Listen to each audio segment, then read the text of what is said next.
De la Ville de Québec. Annie Soleil, notre invité, c'est Yann Geller. Salut Yann, t'es prêt? Oui, vraiment, dans 5 jours. Dans 5 jours? Ça s'en vient. Ça s'en vient vite, hein? Ça s'en vient vite, effectivement. Yann, tu es le directeur général de ce beau festival. Et j'étais très intriguée parce que tu tiens à dire que c'est le festival des cinémas. C'est vraiment important pour nous parce que souvent, on a l'impression que les festivals de cinéma, c'est quelque chose de très distant. Ouais. C'est le cinéma, on l'entend à la blague. Puis nous, on aime vraiment ce qu'on fait. On aime vraiment le cinéma, mais on les aime tous. Juste pour exemple, Céline est là, vous venez de le dire. Évidemment, elle est présentée puis elle adore au nouveau Capitole. Nous, on s'est dit, on va présenter Titanic parce qu'on trouve ça le fun. Parce que Céline est si elle veut venir, on va être content. Ça aussi, on a le plaisir coupable. Tout le monde a aimé Titanic, tout le monde a ri là-dessus. Mais on a aussi des très beaux films d'auteurs qui viennent de partout de la planète. Ouais. On a plus de 300.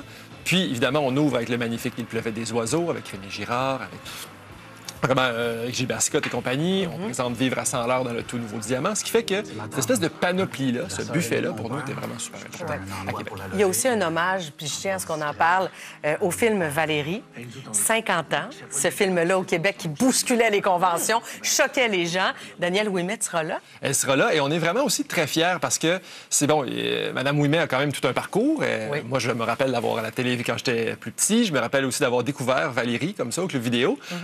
Et puis là, de le faire remasteriser par Éléphant, c'est vraiment pour nous un honneur de pouvoir le présenter dans cette version-là avec Mme Ouimet, pouvoir parler du parcours parce que c'est quand même tout un film, ça a marqué. C'est devenu un film patrimonial, c'est fou quand même, après 50 ans. Donc, de pouvoir le présenter lundi au Musée national des beaux-arts en compagnie de Mme Ouimet. Il y a vraiment une belle programmation qui est très variée. Puis moi, j'ai accroché sur certaines choses, puis j'aimerais ça qu'on en parle plus dans le détail, OK? Mais le documentaire sur Bob Bissonnette, moi, je pense que ça va rejoindre énormément de gens. Donc, qu'est-ce que tu peux nous dire là-dessus? C'est que certains le connaissent énormément et certains ne le connaissent pas. C'est vraiment une légende, cet homme-là, qui est malheureusement décédé il y a 3 ans, je pense, il y a quelques jours maintenant. Et il y a tellement un grand engouement sur ce chanteur, joueur de hockey, rassembleur, presque gourou. On va présenter le film au stade Canac, d'une part, et le vendredi 13 à 20h, et en même temps sur Place Diouville, qui est le QG du festival, entre autres, parce qu'on est vraiment un peu partout. Alors, l'engouement était quand même assez exceptionnel. Même après sa mort, le phénomène Bob est vraiment big. Alors, le documentaire Rockstar, pas à peu près, donc ça va être big, pas à peu près. Ouais. Il y a aussi un documentaire qui est fait par Marie-France Bazot que vous allez présenter. Ça, c'est Quand on Parle-nous-en parle donc. des cinémas, on est vraiment de très large. On passe de Bob Bissonnette, la musique, le cœur, le fun, à Bitch, qui est un documentaire, disons, sur un sujet qui, comment je peux dire, je vais y aller de manière parcimonieuse, qui est fait pour agiter, qui est fait pour discuter sur la place, la perception qu'ont les hommes et plus des femmes sur le rôle qu'elles doivent prendre, etc. Évidemment, pour nous, c'est de faire discuter. C'est un festival, ça sert aussi à ça, de le présenter. Donc, ce sera mercredi, pas celui-là, le suivant, à 17h. C'est le fun de voir ça parce que ça ratisse large. Ouais. C'est quoi la force de votre festival à Québec? Québec. C'est Québec. Hein? c'est Non, vraiment... Il faut insister là-dessus. Faut insister. Parce que Toronto, parce qu'il y en a partout dans le monde. Les festivals, généralement, ceux qui pognent fort, disons-le comme ça, sont dans les stations balnéaires. On pense à Cannes, on pense à Venise, on pense à Sundance. Bien, Québec a tout de ça. On a la Croisière, on a le Vieux-Québec, etc. Mais aussi, on a des lieux magnifiques. Alors, on tient à se dire qu'on a construit un festival qui ne pourrait pas être ailleurs. C'est vraiment un festival qui est fait avec Québec.